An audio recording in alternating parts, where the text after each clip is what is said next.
নীলফামারী জেলার একটা প্রাচীনতম প্রতিষ্ঠান দারুণী টেক্সটাইল মিল পরিদর্শনে। মিলটি যদিও বন্ধ,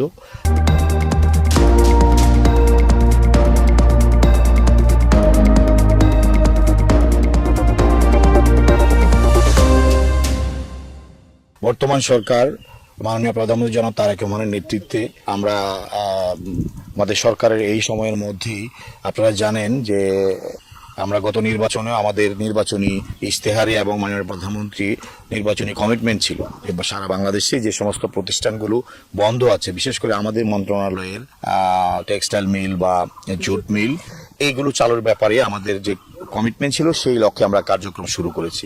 তার ধারাবাহিকতায় আজকে আমরা এখানে এসেছি এই মিলটি পরিদর্শনের জন্য।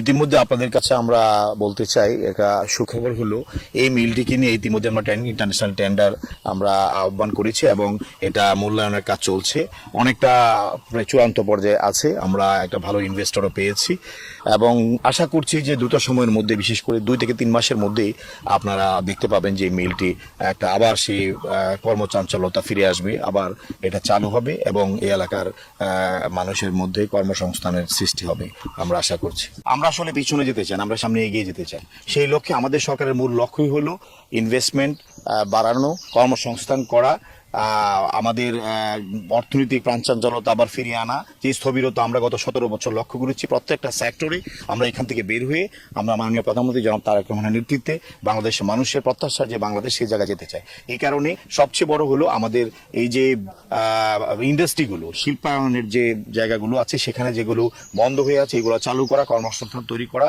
এবং ইনভেস্টমেন্ট বাড়ানো। যত বেশি বিনিয়োগ আমরা আনতে পারবো দেশি বিদেশি, ততই মানুষের কর্মসংস্থান হবে, আমাদের অর্থনৈতিক বিশেষ করে জেলা লেভেলে প্রান্তিক মানুষগুলোর মাঝে আবার আশার সঞ্চার হবে। আমরা এই কমিটমেন্ট করেছি, ওয়াদা করেছি, নির্বাচনী ইশতেহার আমাদের এটা ছিল।